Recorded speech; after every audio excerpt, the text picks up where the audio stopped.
Hello, and thank you for joining the Voice of Many podcast. With me this afternoon, I have Fritz Octave, who is a journalist from Haiti.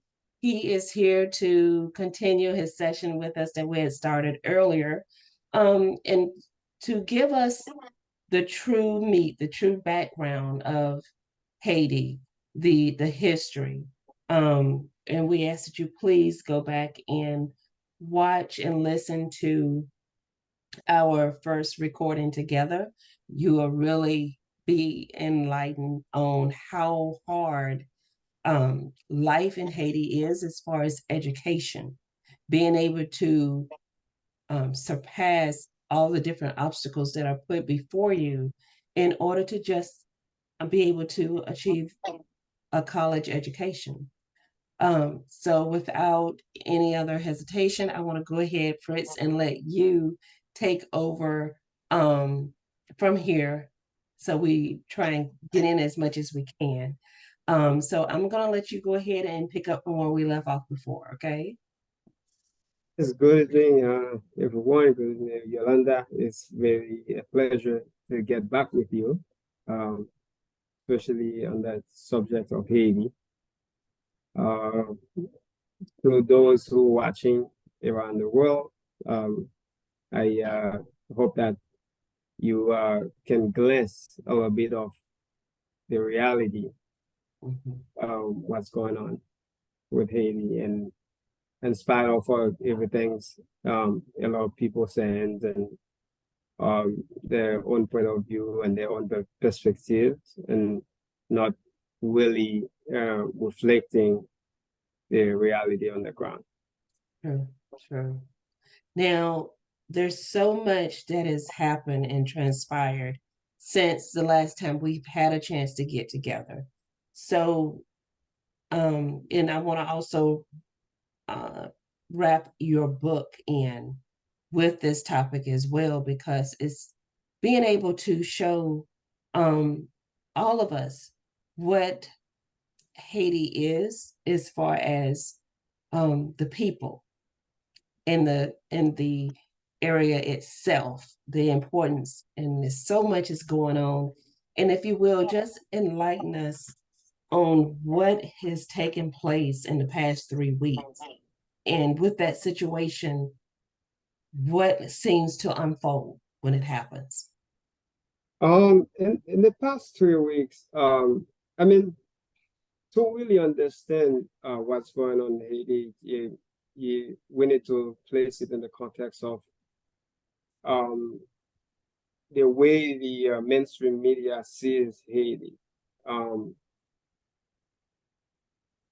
at times, you have the impression that so the country doesn't exist. It's nowhere to be found anywhere. There's no news about it, and then all of a sudden they hit you with something really Mhm. tragic, really sometimes to the extreme. Right. Um, that's Haiti for you. That's how you know the world been um looking at have been looking at has been Mhm. looking at the country in terms of so when there is no I mean it's not that there's no trouble, no problem, but the problem that's the most interest the people who drive the media, the Right. mainstream media internationally, especially. So it, it, it's not what people really enduring every in their day-to-day life. Mhm. So that's why you probably heard a lot of news the past 3 weeks where there was a situation where there was a church that was taken hostage by a group of young men and who established themselves as gangsters, as gang in the capital city of Port-au-Prince. So to just to ransom for money. So and then that's when you have something like that happen, and then that's when basically this kind of news, you know, takes over and then gets spread around the world that say the country is bad, everything is upside down, everything is coming to an end. There's these people, have no place to live, and all and all and all. And then all of a sudden, that problem is step by step get fade away based on whatever kind of resolution that happening, and then you hear nothing anymore. So this situation it didn't even last a week. So, but then no follow up, nobody did anything about it. So this is how they represent Haiti in the eye of the international world. True, I believe that. So, but the day-to-day struggle continue. So Haiti has been without any elected official. We're talking about we should have over 800 elected officials in the country. So right now you have 0. And it has been like that since 2021, since January 2021. So it's been over 2 years without an elected official. So my question is, without having an elected official, how is Haiti actually being conducted right now? How are things transpiring on the government side? So there's no transparency. There's no what you have is a de facto government, so run by prime minister. So according to the constitution, we should have a president who's the head of state, and then you have a government run by a prime minister. Where the prime minister is someone appointed by the president to conduct the day-to-day business, and the president on top to oversee the rules and the rule of laws, and then make sure that everything, so all the institutions and working in the right way according to the law, according to the constitution. But since January 1st, we have a January 2021, you have a parliament that was not renewed because all the unrest and political turmoil. So you have no election. So you have no mayor. You have no representative in the Congress. You have no Senate.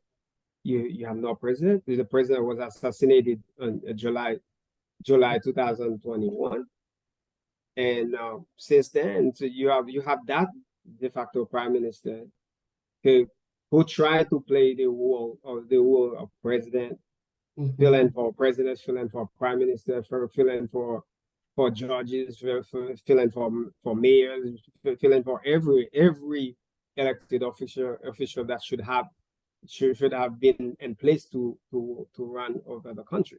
So in that context, you have this guy there, and nobody know what he's doing, what he's really doing, and no transparency, and no one see the end of any tunnel.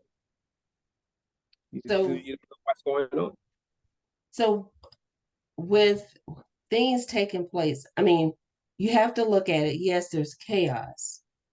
There's the order is not there, but yet and still the people of Haiti are able to function. I mean, it says a lot for and we're trying to look at things in a way of positivity and strength, because we here in the United States, without a president, we have to ask ourselves, could we function, or is the state able to function with the government officials underneath? And Haiti is showing that they're able to do it. But like you say, the media has a tendency of pulling the negative to make it all seem bad. And yet and still here in the US, we have negative situations happen all the time, every day. And Haiti is just one area.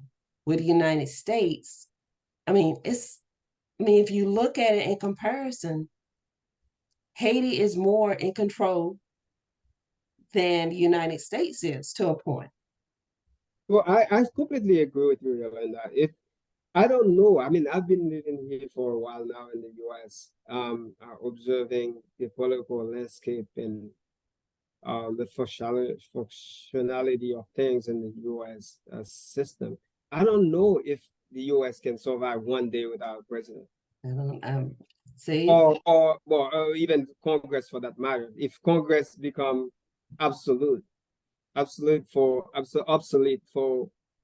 a week, I don't know if US will, even though you see all the argument, oh, this the gridlock in Washington and nothing can be done with them, and then if you remove all of them for a minute, I don't know what's going to happen to our country. But then, yes. but Haiti is like, is I don't know what happened. If it's like we're so used to struggle, so these people have this kind of resilience. It's you know, uh, it's hard to break them all together, even Yeah. though things get really pretty bad in the eye of the outsiders, and then in them you can see them. They're still going about their business on the daily basis like nothing, like there's no problem. Because I mean, to me, I understand because I've been born and raised in the area where there were no presence of government until I was about 12, 13 and moving to the capital city. That's when I see government. I started to see government. But before that, when I was a little kid, I didn't know anything about government. And we never see someone that looked like government representative at any point of time. So the people, they used to live like that. I talk to my friends in the US. I always tell them, they say, you know what? You see Haiti, over 200 years, almost 220 years since our independence, we've been living without a police force. And then I dare the US to have one day without police to see what happened. Chaos. You know, We got an example of that with January the 16th, because everyone from the presidency, Congress, everyone was in one room. Yeah. And the only thing we could do is sit and look. Yeah. And all the powers that be that had the capability, everything was froze. And then the group of people that conducted their business on January 6th, they were not a lot. Right. Contrary to what people would think. But if you look at it, look at the TV, look at the scene, it was not as many people. No. But then they were not there. They were like, okay, oh, that's what it is. Well, let me see. They come in and they invaded the place, but they were not the one that creating this chaos, this kind of a sense of insecurity.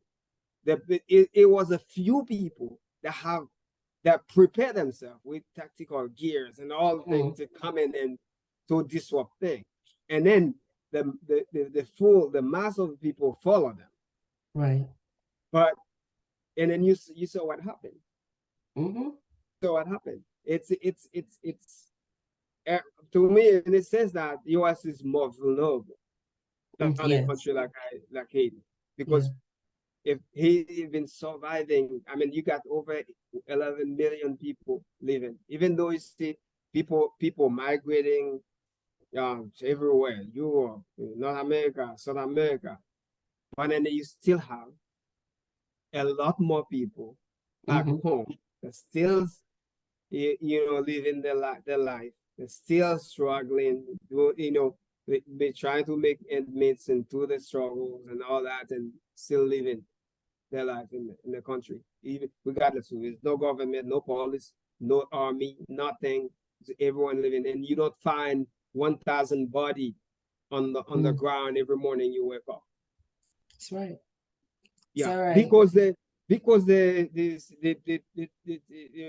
group of gangs and kidnap one person here and one person there, sporadically, because they know that, okay, there's some money somewhere to get or something. Okay, but okay, that's happened everywhere. Everywhere. That happened everywhere. And the more so in Haiti where there's no semblance of a government that ruling things. So it is natural that you have this kind of issues happening, but that don't define Haitians or who they are as a Yeah. people. Yes. And with that, it shows that Haiti is a lot more stronger as far as running a country than the United States is, from in comparison of what we've already seen. Yeah, I mean the fact is there. The fact is there. So there's this tendency where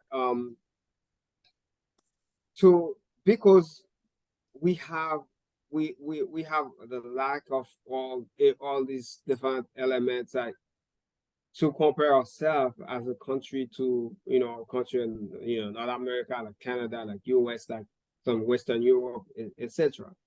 So and then there's a reason for that. So from the time we get our independence, we know what happened, and that. But through this history, there's this tendency to go to the extreme with the representation of Haiti. So either you think that okay, these people are incapable to rule, they are chaotic, they're this, they're that, they're poor, they this, they that, all this, to go on that side of things, or to go on the other side to say, oh, it's because of the international, it's because of US, it's because of France, it's because of Canada, it's because of Great Britain, so they impose this sanction, they this policy, that. So, but it's like when I read from from the international perspective about Haiti, it's like there's no middle ground in anything. Either you extreme by advocacy, or you say, screw these people. I don't need them. They're ugly. They're poor. Let's screw them. So, but in the middle of this, I say, you know what? There should be some kind of ground where we look at the country really for what it is. Of course, these abuse, economics and politicals and you name it, from the international perspective, because from day one after independence, they imposed sanctions on Haiti because Haiti was that beacon of light. This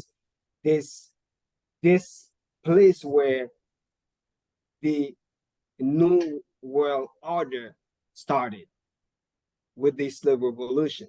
Because Haiti basically dictated the pace to where we were today. Haiti was at the forefront of the foundations to the society we inherit today. Because that's the people who overthrew the slavery system, and then by extension, everyone copied from the Caribbean to the Latin America, South America, to come into North America, and then so everyone fought to abolish slavery. Right. So without slavery, we have a new world order, and then Haiti was at the foundation of that. So from day one, so the people who have all the interest in the world for slavery to stand, so they did all they could to suppress it.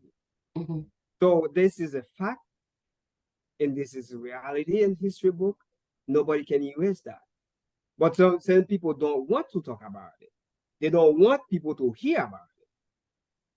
And then, so there's this, from that perspective, so you will have certain representation of the country, spreading around because they suppress the truth. They don't want the truth to come out for everyone to know it for what it is. That's right. And then that's one hand. And on the other hand, you still have a tiny elite in Haiti. about less than 5% of the population, decided that from day one, so after independence, about 2 years into independence, they start fighting with, among themselves to get the bigger piece of the pie. And then where personal gain, power and wealth, it's never enough. They have to amass everything. So everything's good the country had to offer, deserve to go to them. And then the rest, the vast majority of the population need to suffer. Wow. So Well, that's the reality. And then yeah. everything else, that's where we find the middle ground. Okay, on one side there's the international community did whatever they need to do. I mean, I'm talking about the most powerful one, the imperialist, the colonial powers. Okay, they did what they could do. You remember last time, I don't know if we talk about it, but last time, so I remember saying that the US, even though we very close in the time we both gained our independence, but the US didn't recognize Haiti as an independent country until like 59 years later, after the Independence Day. So 1804 until 1862, that's when US recognized Haiti as a country. Wow. And then as neighbor an hour 45 minutes away.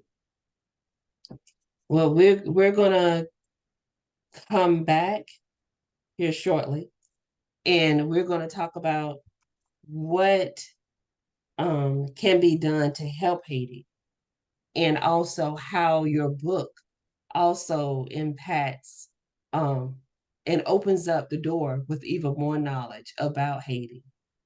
So, those of you who have been listening in, we want to thank you so much. We're going to be coming back with part 3 here shortly with Mr. Fritz Octave to learn more about Haiti and to know that um, the negativity that's being presented to us in the social media is actually, how you say, it's negative, but you need to look at it how positive it is as far as Haiti's strength, the history. And just like Fritz was saying, Haiti is the forefront of our slavery, where it all impacted us, where the split begins. And to also know that Haiti is also the forefront for so much of what is yet to come. So we want to thank you for joining us, and we look forward to having you back. Please continue to follow us on our social media outlets, and feel free to, if you have any questions, just jot them down and send them to us. Thank you so much, and have a great evening.